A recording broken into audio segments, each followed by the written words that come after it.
Hello everyone, welcome to physio poetry with Alhaj sir. आज के इस वीडियो में हम जानेंगे कार्डियक साइकिल के बारे में।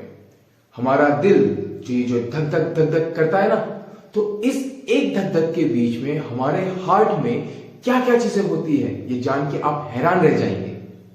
जी हाँ, एक धक धक हमारा हार्ट जो रिदमिकली काम करता है और एक मिनट में ऑन एन एवरेज 72 टाइम्स जब ये बीट करता है, उस एक बीट के दौरान हमारे हार्ट में बहुत सारे इवेंट्स होते हैं, बहुत सारी एक्टिविटीज होती है।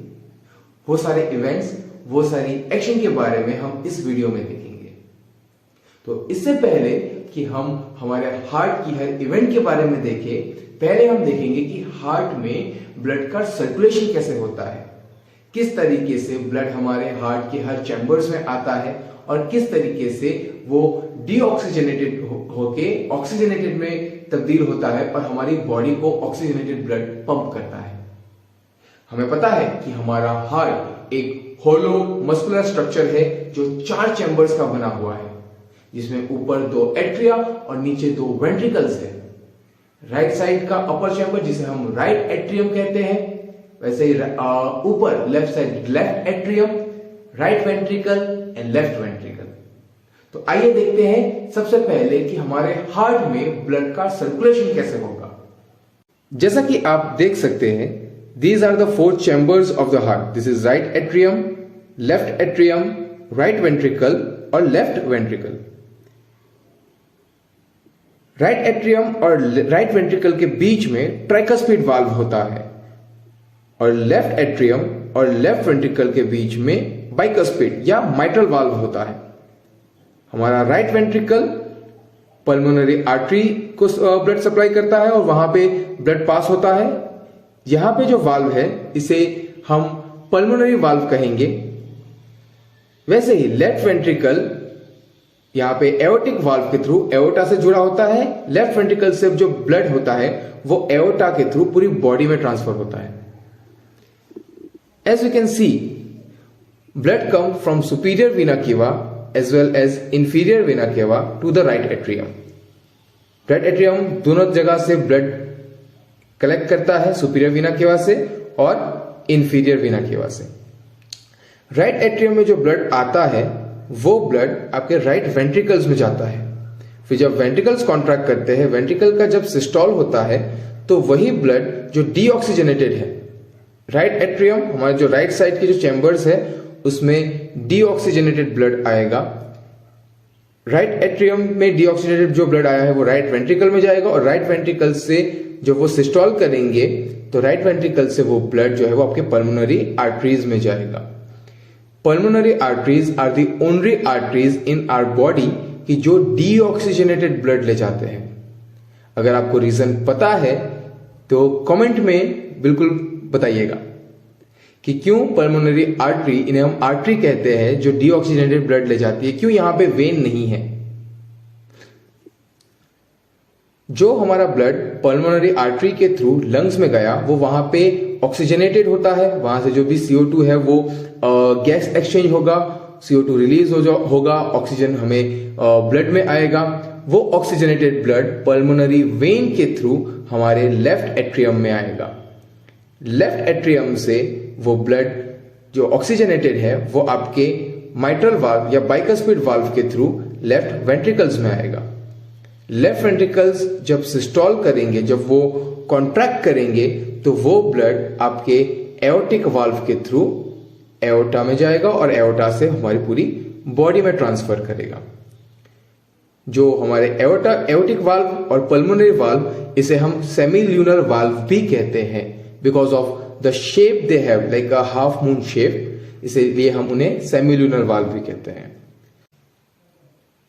तो जैसा कि हमने देखा कि किस तरीके से हमारा जो ब्लड है वो हार्ट में ट्रैवल करता है हर एक बीट में, और किस तरीके से वो राइट एट्रियम से राइट वेंट्रिकल और वहां से फिर लंग्स से फिर हो गया लेफ्ट एट्रियम से फिर लेफ्ट वेंट्रिकल्स में आता है। यहाँ पे एक चीज का ध्यान रखना जरूरी है कि दोनों एट्रिया एक साथ कॉन्ट्रैक्ट करेंगे। तो जैसे ही ब्लड आपका डीऑक्सीडेटेड ब्लड और ऑक्सीडेटेड ब्लड यहाँ पे दोनों एट्रियम में रहेगा, तो दोनों एट्रिया एक साथ कॉन्ट्रैक्ट करेंगे और वो डायस्टोल में जाएंगे, एक साथ सिस्टोल करेंगे और डायस्टोल में जाएंगे।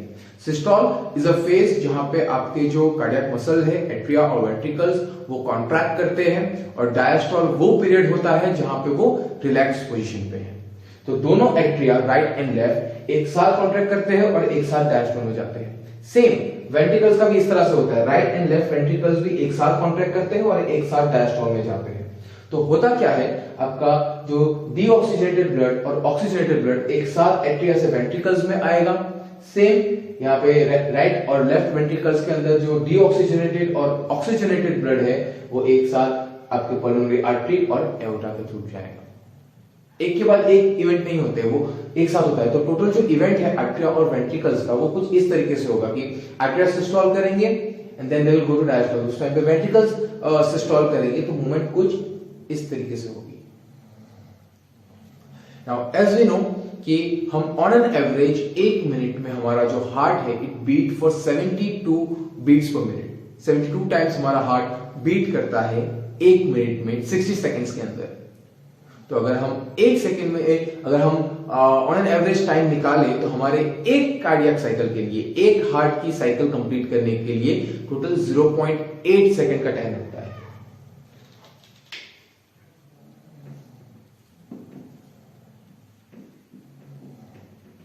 तो 0.8 सेकेंड का टोटल टाइम हमारे एक हार्ट साइकिल को कंप्लीट होने में लगता है। अगर हम on an average 72 beats per minute की बात करें तो मतलब हार्ट के अंदर जो कुछ भी इवेंट्स हो रहे हैं वो 0.8 सेकेंड में कंप्लीट होते हैं और उसके बाद वो वापस रिपीट होते हैं। We know heart works rhythmically, तो उसके अंदर क्या क्या इवेंट्स होते हैं वो हम देखेंगे। एट्रिया और वेंट्रिकल्स दोनों में इवेंट्स की बात करेंगे। एट्रिया में आर्टेरियल सिस्टोल होता है और आर्टेरियल डायस्टोल होता है। आर्टेरियल सिस्टोल वो फेज है जहां पे आपके जो दोनों आर्टेरियल है राइट एंड लेफ्ट वो कॉन्ट्रैक्ट करते हैं and they contract for accurately 0.11 second to be precise. उसे अगर हम राउंड फिगर के रूप में देखें तो उसे हम 0.1 सेकेंड कह सकते हैं। ये वो टाइम है जहां पे आपके जो आर्टेरिया है दोनों वो कॉन्ट्रैक्ट करती है। Then comes your arterial diastole. ये वो पीरियड होता है, वो फेज होता है जहां पे दोनों एट्रिया रिलैक्स पोजीशन में हो रहे हैं और वहां पे फीलिंग हो रही है। राइट एट्रियम में inferior and superior vena cava के थ्रू जो डीऑक्सीडेटेड ब्लड आएगा वो ये चैम्बर्स में फिल होगा, और पल्मोनरी वेन के थ्रू जो ब्लड आएगा लंग से वो आपके लेफ्ट एट्रियम में स्टोर होगा इस टाइम पे।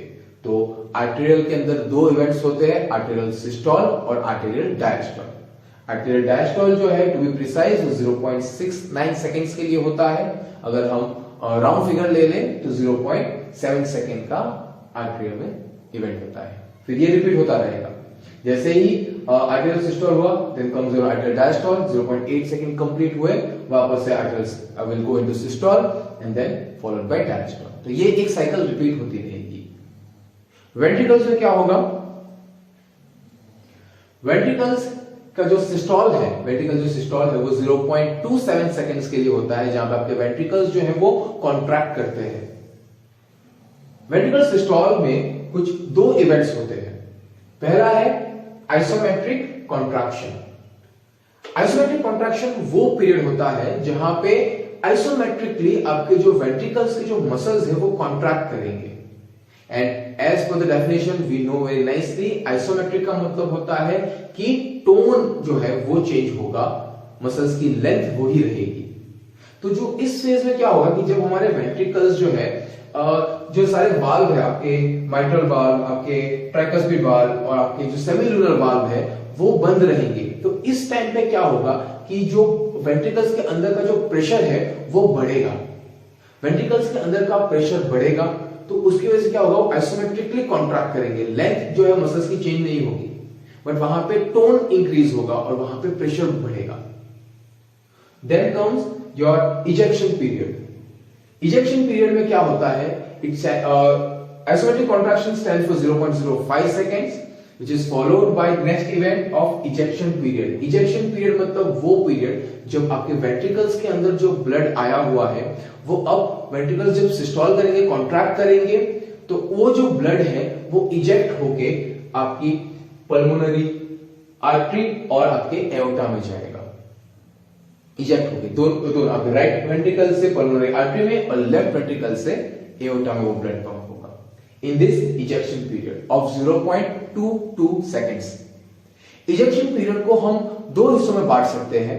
First is your rapid ejection period जो 0.13 सेकेंड्स के लिए होता है, जहां पे जो ब्लड है वेंट्रिकल से वो रैपिडली इन दोनों पल्मोनरी आर्टरी और एओर्टा इन दोनों में जाता है rapidly, and then followed by slow ejection period of 0.09 seconds, जहां पे जो ब्लड है वो स्लोली इजेक्ट होगा in your pulmonary arteries as well as aorta.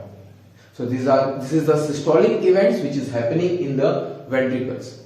Total systolic events का जो टाइम है वो 0.27 seconds है। To be precise, उसे accurate लेने के लिए हम उसे 0.3 सेकेंड ले लेते हैं to know the events better. Then comes your ventricular diastole event. Ventricular diastoles के अंदर क्या होता है? 5 events होते हैं। One is protodiastole, then isometric relaxation, rapid feeling, slow feeling and last rapid feeling phase. तो प्रोटोडायस्टोल में क्या होता है कि जब हमारे वेंट्रिकल्स जो है वो पूरा जो ब्लड है वो एओर्टा और पल्मोनरी आर्टरी में इजेक्ट कर देते हैं, उसके बाद यहाँ पे प्रेशर चेंजेस आते हैं। प्रोटोडायस्टोल फेज में क्या होगा कि प्रेशर अब जो पहले वेंट्रिकल्स में ज्यादा था, अब वो प्रेशर एओर्टा और पल्मोनरी आर्टरी में बढ़ गया है, तो वेंट्रिकल्स में प्रेशर कम हो जाएगा। जैसे वेंट्रिकल्स में प्रेशर कम होगा, आपके जो सेमिलुनर वाल्व है, एओर्टिक वाल्व और पल्मोनरी वाल्व, ये बंद हो जाएंगे। सो प्रोटोडायस्टोल जरूरी है, यहां पे प्रेशर चेंजेस होते हैं। टू रिमेंबर इट बेटर, आप प्रोटोडायस्टोल का जो पी है वहां से इसे याद रख सकते हैं कि for P stand for the pressure difference, कि प्रेशर चेंज होता है। वेंट्रिकल्स में जब पहले प्रेशर ज्यादा था वेंट्रिकल सिस्टोल के टाइम पे, तो अब वो जो प्रेशर कम हो गया है compare to your pulmonary artery and your aorta. तो इस वजह से क्या होगा कि ये जो आपके सेमिलुनर वाल्व है ये बंद हो जाएंगे। So this is why protodiastole phase is important, जो 0.04 सेकेंड के लिए होता है। टोटल जो वेंट्रिकुलर डायस्टोल का जो टाइम पीरियड है वो 0.53 सेकेंड्स है टोटल डायस्टोलिक टाइम, जिसे राउंड फिगर लेने के लिए हम 0.5 सेकेंड कह सकते हैं। And as I say, 0.3 second and 0.5 second complete 0.8 seconds. तो उसके बाद जैसे वेंट्रिकुलर सिस्टोल खत्म होगा, फॉलोड बाय डायस्टोल, वापस सिस्टोल, तो ये भी एक साइकिल चलती रहेगी। तो वेंट्रिकुलर डायस्टोल में हमने प्रोटोडायस्टोल की बात की, जहां पे प्रेशर चेंजेस होने की वजह से आपके जो सेमिलुनर वाल्व है वो क्लोज हो जाते हैं। Then followed by your ischemic relaxation, isometric relaxation. Isometric relaxation में क्या होता है कि जो मसल है वो उसकी लेंथ चेंज नहीं होगी, but tone will decrease. Again the isometric word came. Isometrically आपके जो वेंट्रिकल्स है वो अपनी स्ट्रेच नहीं होंगे, वो लेंथ चेंज नहीं करेंगे, बट उनके अंदर का जो प्रेशर है वो चेंज होगा। वॉल्यूम वही रहेगा but pressure will change. Now this phase, isometric relaxation phase, जो 0.08 सेकेंड का टाइम पीरियड के लिए होता है, this phase is important for the opening of your tricuspid valve and bicuspid valve. होता क्या है कि जब आपका आइसोमेट्रिक रिलैक्सेशन होता है, तो जैसे ही हमारे वेंट्रिकल्स के अंदर प्रेशर और कम होगा और वॉल्यूम वही रहेगा, तो आपकी जो ट्राइकस्पिड वाल्व और बाइकस्पिड वाल्व है वो ओपन होंगे और एट्रिया जो है, एट्रिया में जो ब्लड कलेक्ट हुआ है वो रश करेगा आपके वेंट्रिकल्स के अंदर, तो उसके लिए वो रेडी रहते हैं। तो यहाँ पे आपके जो ट्राइकस्पिड और बाइकस्पिड वाल्व है वो ओपन होंगे और ब्लड जो है वो आपके वेंट्रिकल्स के अंदर एंटर करेगा। Then comes the phase of rapid filling phase. It is there for 0.11 seconds, जहां पे जो ब्लड आपके एट्रिया में कलेक्टेड हुआ है अभी तक वो रश करेगा रैपिडली आपके वेंट्रिकल्स के अंदर। रैपिडली ब्लड हमारे जो एट्रिया है वहां से वेंट्रिकल्स में आएगा। Then the fourth diastole phase is a slow filling phase. जैसे ही हमारे माइट्रल वाल्व और ट्राइकस्पिड वाल्व ओपन हुए तो जो हमारा जो एट्रियम में जो ब्लड है वो वेंट्रिकल्स में आ जाएगा, रैपिडली आएगा पहले, तो जो 0.11 सेकंड के लिए हो रहा है। आफ्टर दैट 0.19 सेकंड के लिए स्लो फिलिंग फेज होगा, जहां पे जो ब्लड है वो स्लोली स्लोली वेंट्रिकल्स में फिल होता रहेगा। It's a slow filling phase and then comes your last rapid filling phase for 0.11 second, जहां पे एट्रिया में जो कोई भी ब्लड बचा हुआ है एट द एंड वो रैपिडली यहाँ पे आपके एट्रिया का सिस्टोलिक इवेंट्स आएगा। जब एट्रिया सिस्टोल करेंगे, जो भी बचा हुआ ब्लड है एट्रिया में वो एट्रिया के प्रेशर के थ्रू, एट्रिया के कॉन्ट्रैक्ट होने की वजह से वेंट्रिकल्स में एंटर करेगा।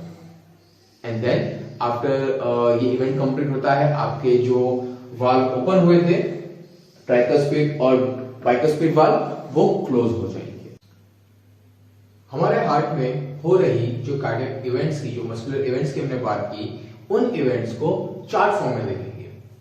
तो here I have drawn a chart, जहां पे एक सर्कल बनाया है, उसको मैंने 8 इक्वल हिस्सों में डिवाइड कर दिया है। Each part represent 0.1 second. जैसे कि हमें पता है कि 0.8 सेकेंड के अंदर हमारी पूरी कार्डियक साइकिल कंप्लीट हो जाती है। सो कार्डियक साइकिल के आर्टेरियल इवेंट्स कौन कौन से थे? आर्टेरियल सिस्टोल और आर्टेरियल डायस्टोल। तो आर्टेरियल सिस्टोल जो है, जो 0.11 सेकेंड्स के लिए होता है,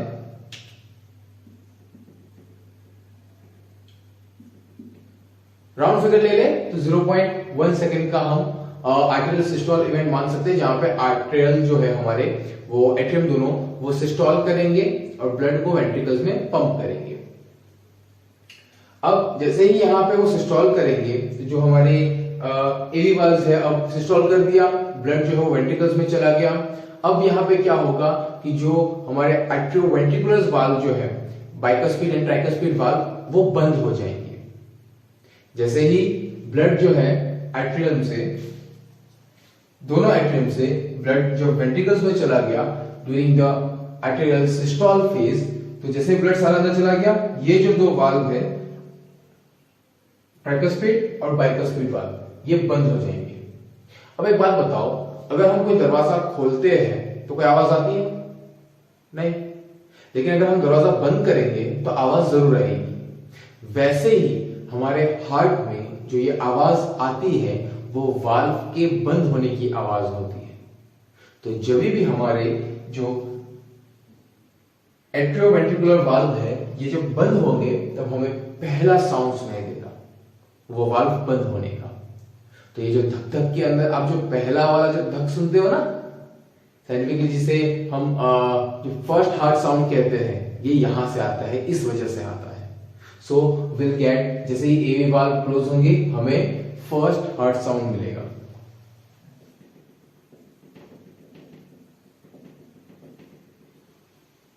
जैसे एवी वाल्व क्लोज हुए, हमें फर्स्ट हार्ट साउंड मिलेगा। After that your atrium they will go into diastole period, 0.69 second to be precise diastole period रहता है। तो और अगर हम राउंड फिगर ले रहे हैं तो 0.7 सेकेंड्स के लिए 1 2 3 4 5 6 7 0.7 सेकेंड्स, और प्रिसाइजली जाए तो 0.69 सेकेंड्स के लिए आपके एट्रियम डायस्टोल फेज में रहेंगे। यहाँ पे इस फेज में ब्लड जो है वो उसमें फील होता रहेगा from lungs and from all over the body. Then coming to your ventricular events, ventricle systole पे आते हैं। तो एवी वाल्व जो है ये बंद हो चुके हैं, वेंट्रिकल्स के अंदर ब्लड आ चुका है, वेंट्रिकल सिस्टोल करेंगे। तो सिस्टोल करने का जो पहला फेज था दैट इज आइसोमेट्रिक कॉन्ट्रैक्शन, जो 0.05 सेकंड के लिए होता था। यहाँ पे वेंट्रिकल्स जो है वो आइसोमेट्रिकली कॉन्ट्रैक्ट करेंगे। ओके, प्रेशर इंक्रीज होगा जो हेल्प करेगा ब्लड को ज्यादा प्रेशर से हमारी आर्टरीज और पल्मोनरी आर्टरी और एओर्टा में पुश करने के लिए। उसके बाद followed by the ejection period, उसमें 0.13 सेकंड के लिए रैपिड इजेक्शन होता है एंड फॉलोड बाय 0.09 सेकंड्स के लिए स्लो इजेक्शन पीरियड होता है। So this is your ventricular system. Coming to the diastole period, हम डायस्टोल पीरियड की तरफ आते हैं। तो डायस्टोल पीरियड का जो पहला है, the end of systole is and the starting of diastole, the phase which comes is called protodiastole. And as I have discussed earlier also, protodiastole phase के अंदर जो प्रेशर है, जो वेंट्रिकल्स के अंदर जो प्रेशर बढ़ गया था आइसोमेट्रिक कॉन्ट्रैक्शन के टाइम पे, और जब उन्होंने ब्लड पंप कर दिया आपकी पल्मोनरी आर्टरी और एओर्टा के through during that rapid ejection and slow ejection phase, अब क्या होगा, जो प्रेशर है वो पल्मोनरी एओर्टा और पल्मोनरी आर्टरी और एओर्टा में ज्यादा हो जाएगा कंपेयर टू द वेंट्रिकल्स। तो वेंट्रिकल्स ने कॉन्ट्रैक्ट कर दिया, इजेक्शन पीरियड हो गया। अब ये जो आपकी जो सेमिलुनर वाल्व है, ठीक है, सेमिलुनर वाल्व ये ओपन हो जाएंगे।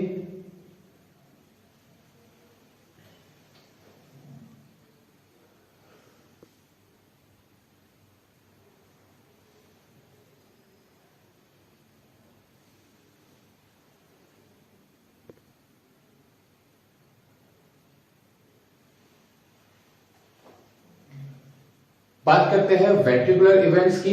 तो वेंट्रिकुलर इवेंट्स का जो सिस्टोल फेज है वो स्टार्ट होता है आइसोमेट्रिक कॉन्ट्रैक्शन से। इस फेज में क्या होता है आइसोमेट्रिक कॉन्ट्रैक्शन में कि आपके जो वेंट्रिकल्स है उनकी लेंथ चेंज नहीं होगी, लेकिन उनके अंदर टोन जो होगा वो बढ़ेगा। टोन बढ़ेगा तो वेंट्रिकल्स के अंदर प्रेशर ज्यादा बढ़ेगा। प्रेशर ज्यादा बढ़ेगा तो यहाँ पे क्या होगा, आपके जो सेमिलुनर वाल्व है, जो आपका पल्मोनरी वाल्व और एओर्टिक वाल्व, ये वाल्व ओपन होंगे। तो after the isometric contraction your semilunar valve will open. जैसे ही ये वाल्व ओपन होते हैं और वेंट्रिकल सिस्टोल के फेज में है वो कॉन्ट्रैक्ट करेंगे और जो ब्लड है दोनों वेंट्रिकल से वो आपकी पल्मोनरी आर्टरी और एओर्टा के थ्रू बाहर जाएगा। पहले रैपिड इजेक्शन पीरियड होगा, रैपिडली ब्लड बाहर जाएगा विद परसिस्ट फॉर 0.13 सेकेंड, और उसके बाद followed by slow ejection phase which persist for 0.09 second. तो सेमिलुनर वाल्व ओपन हुए आफ्टर आइसोमेट्रिक कॉन्ट्रैक्शन, ब्लड जो था आपकी पल्मोनरी आर्टरी और एओर्टा में पास हुआ। अब यहां पे क्या होगा कि आपका सिस्टोल कंप्लीट होगा। Now the end of systole and beginning of diastole is there with protodiastole. Protodiastole phase में क्या होता है, as I have told earlier also, कि जो प्रेशर था वेंट्रिकल्स में अब वो कम हो चुका है, आपके पल्मोनरी आर्टरी और एओर्टा में प्रेशर ज्यादा है। इस वजह से क्या होगा कि आपके जो सेमिलुनर वाल्व है वो बंद हो जाएंगे। अब मैंने कहा था ना कि दरवाजा बंद होने पे आवाज आती है, तो जैसे ही सेमिलुनर वाल्व बंद होंगे यहां हमें मिलेगा हमारा second heart sound. Here will get our second heart sound. Okay, semilunar valve बंद हो जाते हैं। Now the phase come isometric relaxation.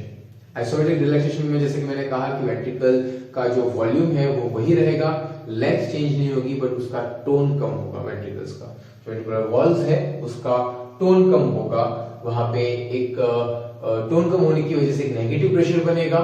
At the end of isometric relaxation, अब जो स्टार्टिंग में हमारे एवी वाल्व बंद हुए थे ना, एट्रोवेंट्रिकुलर वाल्व जो बंद हुए थे, अब यहाँ पे आइसोमेट्रिक रिलैक्सेशन फेज कंप्लीट होने पे एवी वाल्व जो है वो खुल जाएंगे।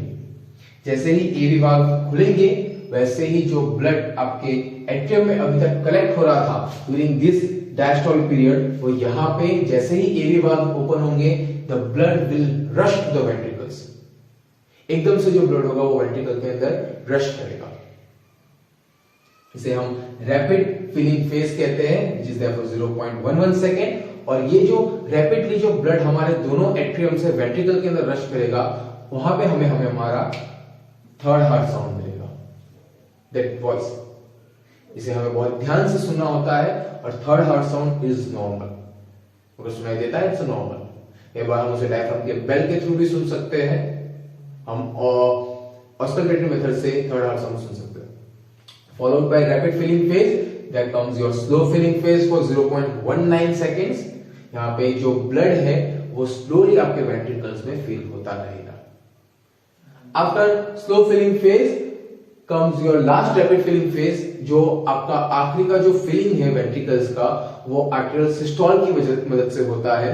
तो जब आर्टेरियल सिस्टोल करेंगे, जब वो कॉन्ट्रैक्ट करेंगे, तो वो जो फोर्स ऑफ कॉन्ट्रैक्शन होगा उस टाइम पे हमें हमारा फोर्थ हार्ट साउंड मिलेगा। तो मतलब आर्टेरिया के अंदर जो ब्लड रहता है लास्ट में वो कॉन्ट्रैक्ट करेंगे, जो भी बचा हुआ ब्लड है वो वेंट्रिकल्स में आ जाएगा इस टाइम पे। और वैसे again cycle keep repeating itself. Thank you.